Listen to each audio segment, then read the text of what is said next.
I can't believe this. Disappointment, heartbreak, and being given chingazos, like we went to the house of the Philadelphia Eagles and all the Dallas Cowboy fans, we got brutalized. Órale, ¿qué pasa aquí? Tony Romo quit apologizing week after week after week. Every time the Cowboys lose, here comes Tony Romo. Apologizing. What are you apologizing for, Tony Romo? Man it up. Don't be shy. Don't be saying, we didn't execute this, we didn't execute that. Who are you, the receivers? You hardly even paid attention to them. Man, just throw it, man. Just throw it. Throw the ball.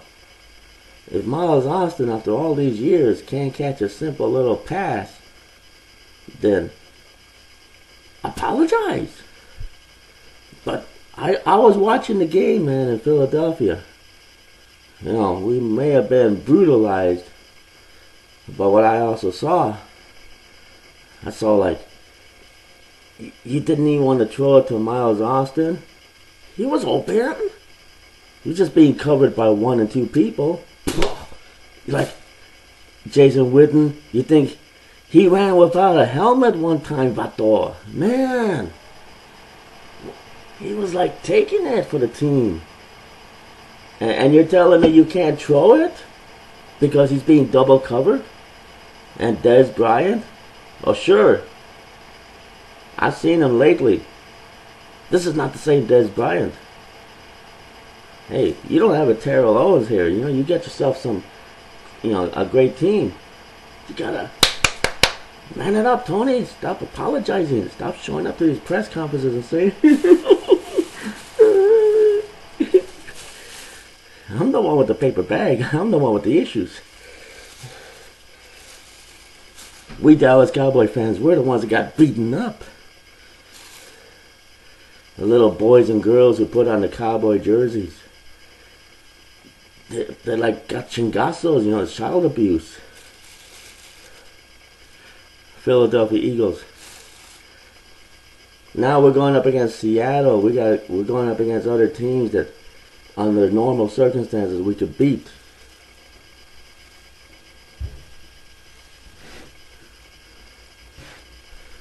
But I'll tell you this. Every inch that we suffer at the hands of defeat, simple little mistakes, the center throwing the ball over the head of Tony Romo, simple little, Eagle wannabes, the center for the Dallas Cowboys. Man, if I was the head coach, I'd put the jersey of the Philadelphia Eagles on that vato. I'd have him walk around town with, I'm a Philadelphia Eagle wannabe. Let the people deal with him. That's the problem with the Dallas Cowboys head coach. He's got greatness, but he's not exercising that greatness. He's not getting in the face of adversity. He's not taking his fist and pounding it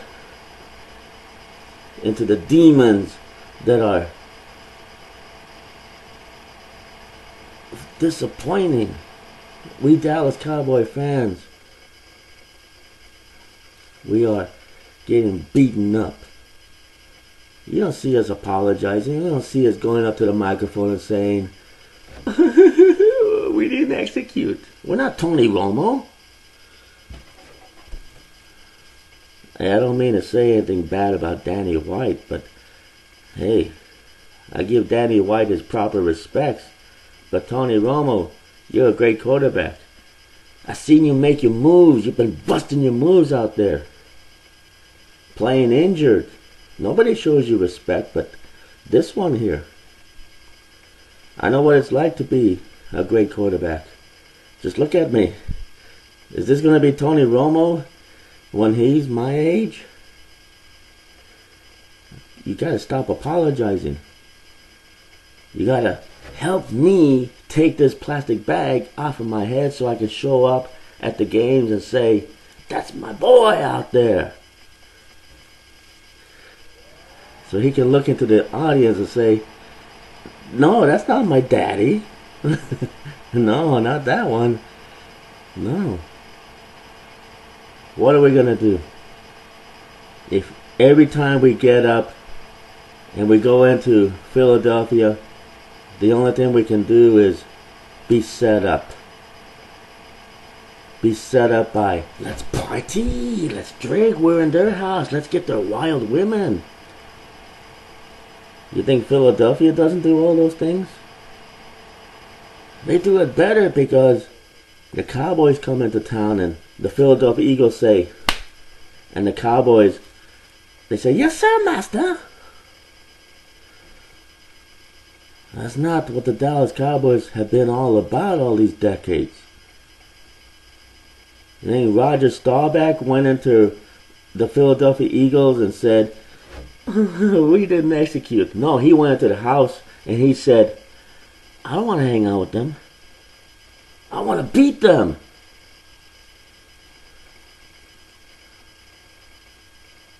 The only thing that separates a Roger Staubach from a Tony Romo is Tony Romo, you got to man it up. You got to stop apologizing. You're not the receivers. Otherwise, you might as well throw the ball and run and catch your own passes.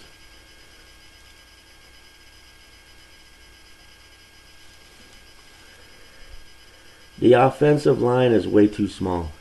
I don't know what they're thinking. I don't know what's wrong with the coaching department. It's like, how can you take little meanies and go up against a dominating defense? We're just grateful Tony Romo's not in traction. The fact the offense is struggling, they may be fast and small, but so is, Pepe Le Pew. But that doesn't mean it doesn't stink by the end of the play. Every effort that we give seems to backfire and turn us into what you're seeing right now. Either we're going to be Dallas Cowboys and they're going to be intimidated and they're going to be dominated, or we're just going to be at the end of the game 24, lucky to have 7 points. We got manhandled, brutalized, not just the Dallas Cowboys, but every fan that has ever watched the game and stuck with the boys. Like glue to the heart, glue to the soul. What's happening here is not what is happening there. When the Philadelphia Eagles get beaten, who cares? They're not America's team. They're just a bunch of vatos who put on a uniform and the pads and they go out there and give it their best. And if they lose, people say, hey, they gave it their best. You get back on the bike and you watch the game film. With the Dallas Cowboys, it's different. We're winners. Even by showing up, we're intimidating. We're dominating. It's not in our nature to be dominated and intimidated by the opponents that we face week after week. But the worst opponent that is the adversity of diversity is when the Dallas Cowboys just don't man it up. Even the hearts of the Dallas Cowboys cheerleaders break. And that's not easy to do, because they're on the sidelines. They're giving it the best that they can. They're not just valley girls saying, oh my gosh. No. They are team players. They're the best. They're not just shaking it for the crowds. They're motivating the audience. They're telling us we're part of the team. That's why we love the Dallas Cowboys cheerleaders. Well, sure, we may, get the binoculars and take pictures and feel good. But at the end of the moment, there's no feeling good when the Philadelphia Eagles smash us down. That's not the purpose of the Dallas Cowboys cheerleaders.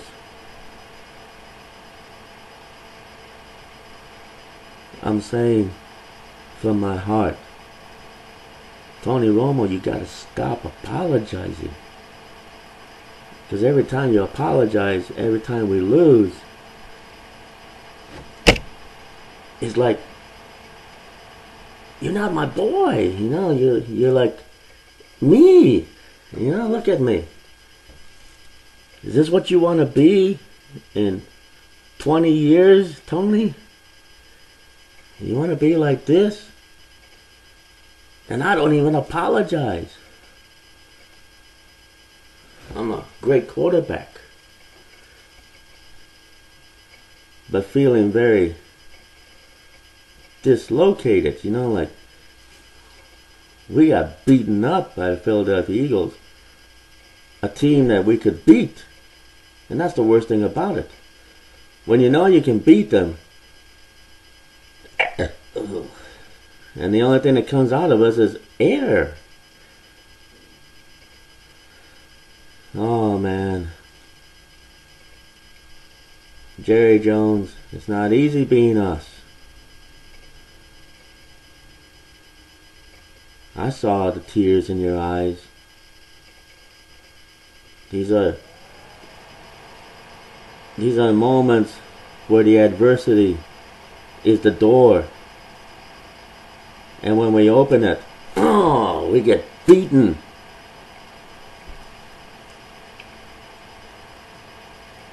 Even the great Peyton Manning has that quarterback mentality. You ever hear him apologizing? No, he gets in the face of these Philadelphia Eagle wannabes. We got a great head coach. For the first time in a long time, we got a decent head coach.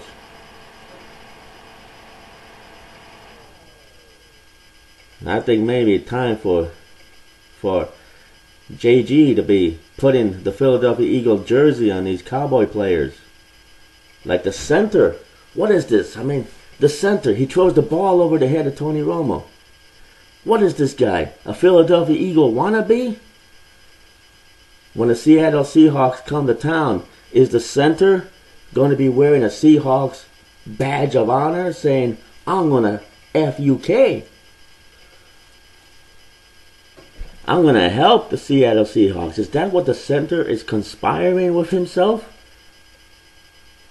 If so, then let's put the Seattle Seahawks uniform on the vato. Let him walk around town.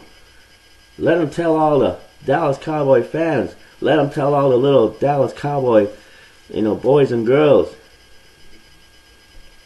that you're a contributing factor to the tears and the pain and the agony we must feel when we just can't get it right.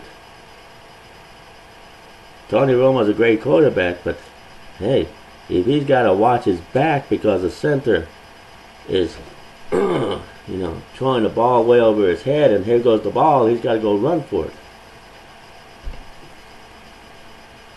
Espírito Santo, why must we have such plastic bags over our heads?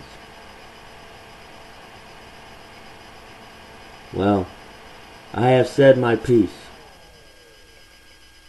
Piece by piece by piece, I'm scattered. All we Dallas Cowboy fans after this whooping by the Philadelphia Eagles 24-7.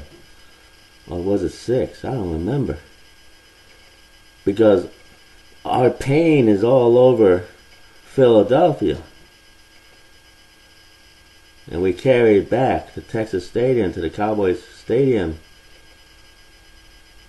Must we be so tempted that we wear plastic bags over our heads?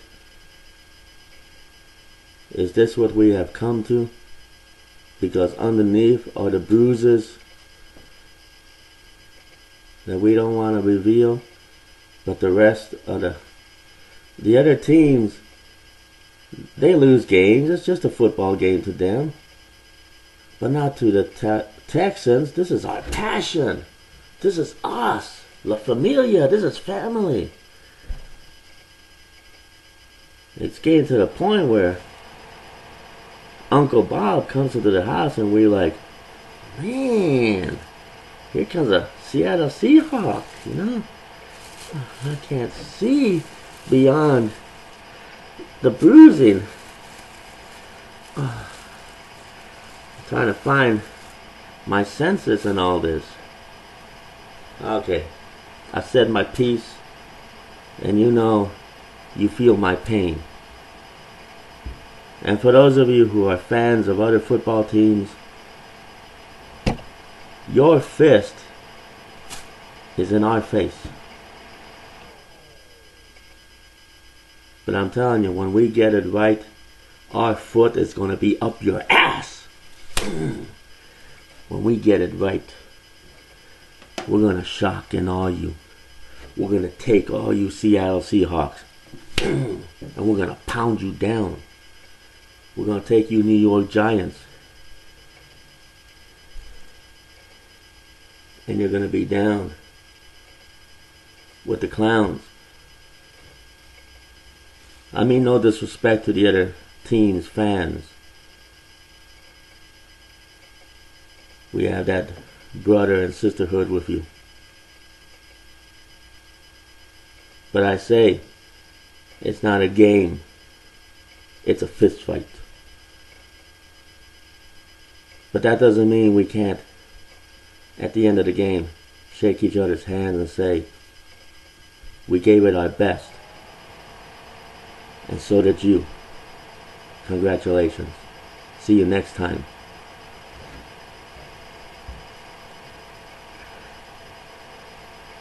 But if we get beaten,